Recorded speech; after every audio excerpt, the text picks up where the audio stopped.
This video is brought to you by Mubi. Get a whole month free at mubi.com/docinema. After making the previous video about liminal spaces in movies, lots of people have commented that these empty and nostalgic places look a lot like their dreams. There's actually a whole genre on the internet dedicated to these dreamlike images. They give you a feeling you've been there before, but you don't know how or when. These so-called dreamscapes are also used in many movies, precisely to evoke a similar feeling. Besides, dreams and movies actually have quite a lot in common. They are images playing out in front of us while we're in the dark. They often contain places that feel familiar yet are strange at the same time. And most importantly, they are both narratives created by our mind that allow us to enter an alternate reality. In this video, we're going to continue our liminal space odyssey and dive into the wondrous world of dreams. I made a selection of some of the best dream sequences in the history of cinema to show you all kinds of surreal locations and absurd visuals. So now, I think it's time to explore the strangely familiar world of Dreamcore.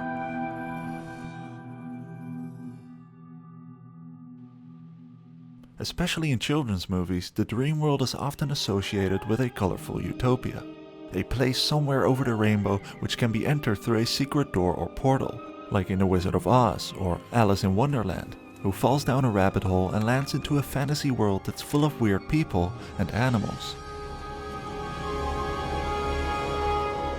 The doorway in cinema often represents that moment of transition, the threshold between two worlds or moments in time, and it's no coincidence that the famous liminal space subreddit has a doorway as its profile picture, because the word liminal comes from the Latin word limen, which literally means threshold, and so doorways and passages are essentially the ultimate liminal space. But I can only show you the door. You're the one that has to walk through it. The doorway gives characters a choice that leads them into the unknown. It could be an alternative world, a door to someone's mind, a new reality, or perhaps a dream. So are you ready to enter the Dreamworld?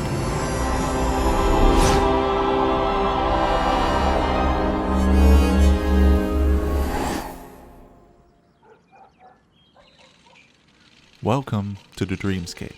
The term is a combination of the words dream and landscape, and they are images or locations that look like something seen in a dream. They are often portrayed as actual landscapes with green hills and blue skies. Two movies that are often mentioned are Cat in the Hat and Toys, because of their colorful and dreamlike locations. They probably remind us of our childhood, like the days we were home alone while our parents were out of town, or the indoor playgrounds that felt huge when we were younger. These dreamscapes were popularized by this video on TikTok, which had 40 million views. There exists a world that you can only reach between 3:30 and 3:33 a.m. Before you travel, I must advise you of a few rules. Similar to the concept of the infamous backrooms, there supposedly exists a door to a world with its own laws and logic that you can only enter at a certain time. The video is part of a broader genre created by the internet called Dreamcore that uses images like the dreamscapes, videos and music in order to recreate the general feeling of a dream. And rule number 4, the most important of them all. Wear a watch at all times. Time is weird there, and if you don't have a clock on you, time will warp into nothingness and you won't know when to leave. That's all. Safe travels. But here's where it gets interesting. In movies, the term dreamscape can also refer to the dream being an escape from a character's rather boring or restricted life into a utopian world. Willy Wonka's Chocolate Factory, for example, is the ultimate dream world for kids. When Charlie finds the last golden ticket, it becomes his escape from poverty into a magical world full of candy, where suddenly everything is possible. And when Dorothy steps out of her grey house into the bright musical world of Oz, it signifies her escape from the restrictions of home. Characters often find themselves stuck in their day-to-day life, feel misplaced or bored in some way. They are in an emotional liminal space, like discussed in the previous video. And while they're trying to find a way out, escaping into a dream world seems like the only logical option. Like Alice, who in a moment of indecision sees a white rabbit that gives her a chance to escape. Or in Midnight in Paris, where the main character travels back in time to meet famous writers and painters. Hemingway. Hemingway? All because he has difficulty living in the present. All these worlds are portrayed as utopias, but the word utopia is a combination of the Greek words ou, meaning no, and topos, meaning place. A utopia is therefore a non-place, a seemingly perfect world that is unrealistic or doesn't exist. In many stories, characters end up getting stuck in the dream world, simply because things are too good to be true. This happens in Coraline, Alice in Wonderland, Spirited Away, and Edward Scissorhands, who all wandered into a seemingly perfect world but now need to find their way out. But even worse, what if you never realized you were living in a dream world, and you've never actually seen the real world? Then following the white rabbit starts to get a whole new meaning. The Matrix subverts the idea of the dream world being the escape. Neo has been living in a simulated construct his entire life, called the Matrix, but when he gets a message on his PC, he is told to follow a white rabbit that leads him to Morpheus, who gives him the decision to stay in his dream or to wake up and see the real world. You take the blue pill, the story ends. You wake up in your bed and believe whatever you want to believe. You take the red pill, you stay in Wonderland, and I show you how deep the rabbit hole goes.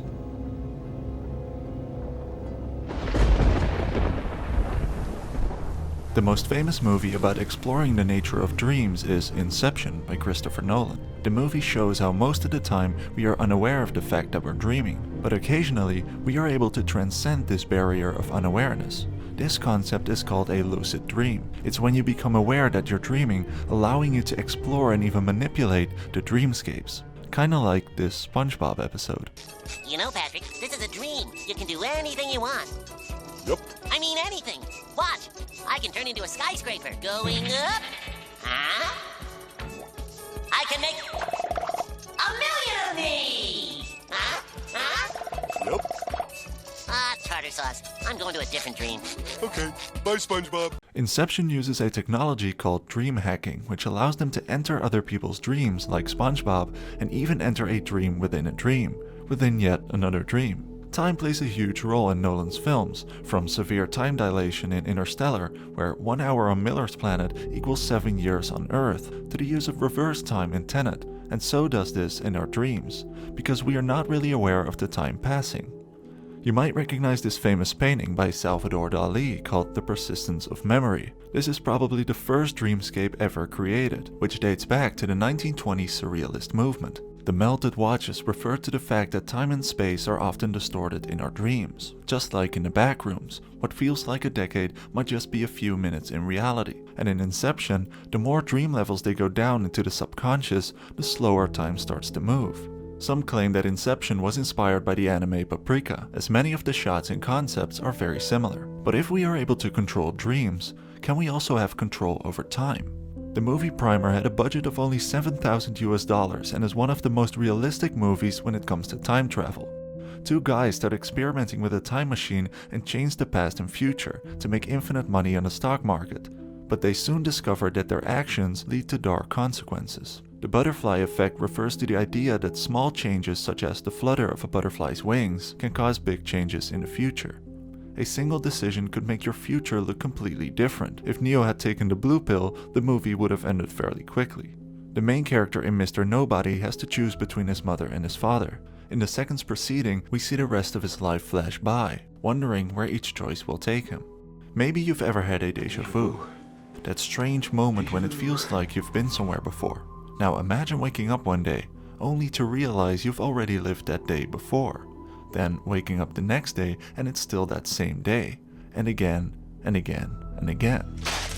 In the movie Groundhog Day, Phil has to relive Groundhog Day all over again. His quest becomes to escape this endless cycle. Sometimes we also have these recurring dreams, like Harry Potter, who keeps seeing the same doorway and strange people in his dreams. Have there been others like this dream? Yes. Always the same one. Dumbledore has a pensieve, where he's able to store and review his dreams and memories. Sir, these dreams, what I see, you don't think it's actually happening, do you? I think it's unwise for you to linger over these dreams, Harry. I think it's best if you simply cast them away. But while some are able to save their memories, others want to erase them. In Eternal Sunshine of the Spotless Mind, after a breakup, Joel and his ex-girlfriend use a machine to wipe all the memories they had with each other. But while the memories are slowly being erased, Joel wants to stop the process and tries to do everything he can to preserve them. All these movies show how hard it can be to distinguish the dream world from the real world, or distinguish the dream from another dream, or even the past from the future. This scene from Inception symbolizes the infinite amount of realities which can exist in the dream world, because the biggest threat that all these characters are facing is the potential loss of their grip on reality. That's why Cobb has a totem in the form of a spinning top. If it keeps spinning, you know you're in a dream, but when it stops, you're in reality. And Harry Potter has to undergo intense mind control training from Professor Snape to make sure his biggest nightmare does not become reality. Concentrate, Potter. Focus.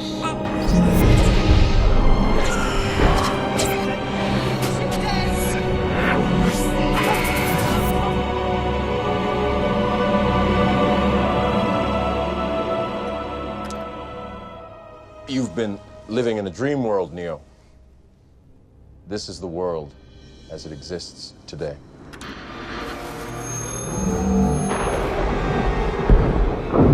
Welcome to the desert of the real. This brings us to the dystopian dreamscapes.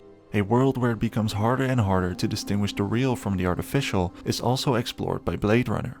It shows a dystopian future in which dreams and memories are just fabrications implanted in people's minds to make them believe they are real people. Officer K, however, might be the last person to have real memories and goes to the place where they are created to find out.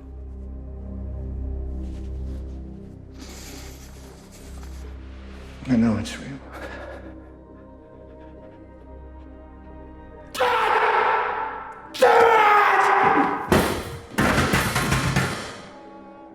Sometimes a character's isolation or imprisonment can lead them to create an imaginary world as well, like in the dystopian movie 1984.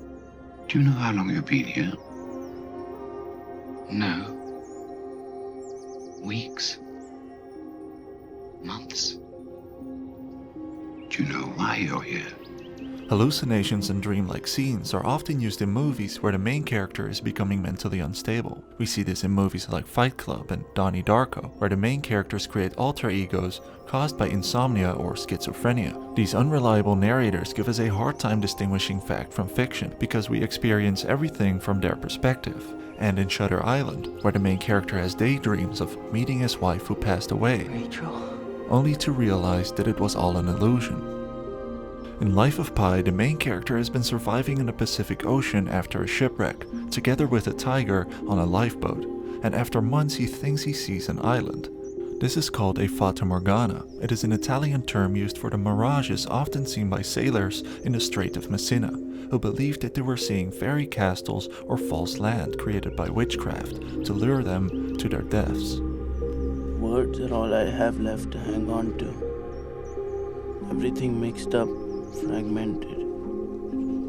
Can't tell daydreams, night dreams from reality anymore. It makes the audience question, was there actually a tiger on the boat, or was it a figment of his imagination? We have come down to the last dreamscape, which is the unconstructed dream space. If you've ever seen any of these strangely familiar places videos, you've probably heard this song play over it. It's Just a Burning Memory by The Caretaker. You were the caretaker here. I'm sorry to differ with you, sir. But you are the caretaker. The song is part of an album called Everywhere at the End of Time, and it's a 6.5-hour-long compilation of music that explores what it feels like to get dementia. It starts with nostalgic and dreamlike songs, but over time the distortion and reverb increases. Just like this video, we started with beautiful daydreams, went over to the surreal, confusing, and broken memory stage, and now we're transitioning into our last destination, the post-awareness stage. The movie Vortex by Gaspar Noé shares the same trajectory, showing how an old couple slowly drifts away from reality because of dementia, and the movie ends with a liminal space compilation with pictures of their empty apartment. La vie est un rêve, non? Oui. La vie est un rêve dans un rêve. The term limbo comes from the Latin word limbus, meaning edge or boundary. It is an uncertain situation, one that you cannot control and in which there is no progress or improvement. Or, according to some mythologies, it is the realm where a soul is stuck before it'll go to heaven or hell. In Inception, limbo is the last frontier, a dream vacuum where nothing exists and a dreamer's grasp on reality can easily be lost. So what happens when we die? Dropped into limbo. Are you serious? Limbo? Unconstructed dream space. Well, what the hell is down there? Just raw, infinite subconscious. Nothing is down there. This is why it's so dangerous and feared by the team. Cobb and his wife had spent 50 years there because of severe time dilation. And when Harry Potter dies, he spawns in an empty space, not knowing his next destination.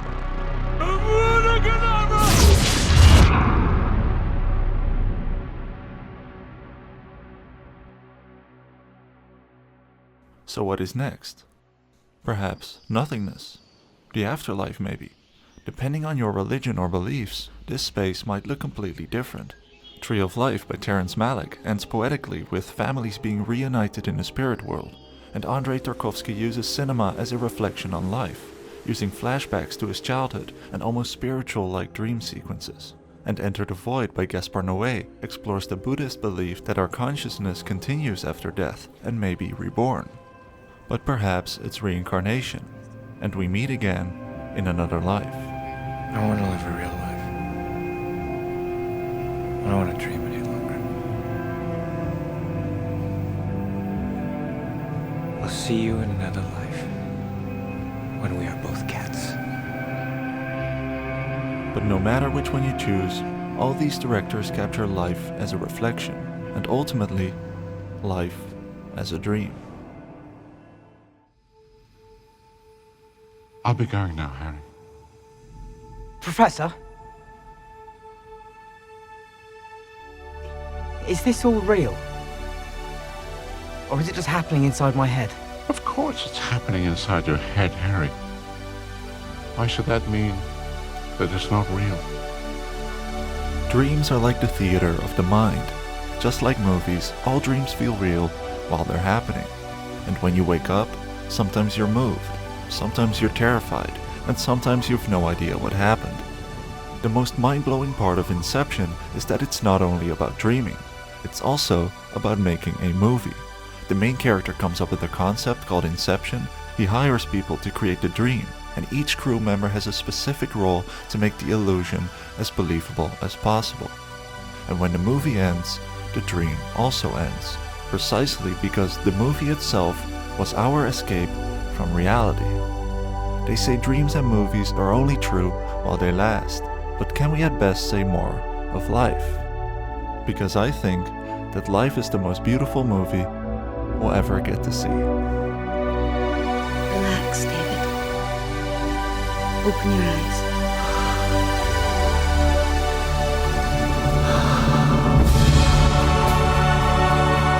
Thank you so much for watching, and if you want to watch more movies with similar themes, definitely check out Voyage of Time, Her, and Chungking Express on Mubi. Mubi is a place to discover ambitious new films and singular voices, from iconic directors to emerging auteurs. And the best thing is that they are all carefully handpicked by Mubi curators, streaming anytime, anywhere. We'll work anytime, anywhere. We work Jewish holidays? Anytime, anywhere. You can try Mubi free for 30 days at mubi.com/docinema. That's mubi.com/docinema for an entire month of great cinema for free.